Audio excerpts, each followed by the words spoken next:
Welcome pong muli dito sa aking simpleng taniman mga ka-planters.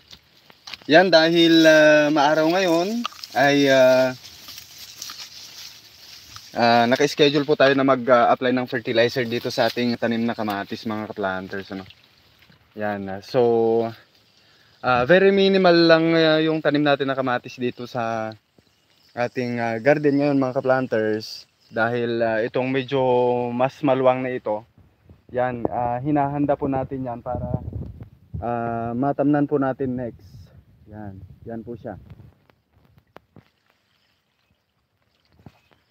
So for now, try natin na i-revive itong mga nakasurvive na na mga flowers ng ating kamatis.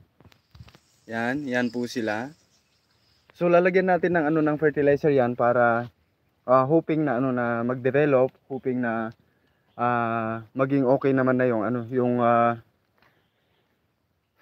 flower ng ating tanim na kamatis ngayon mga ka-planters.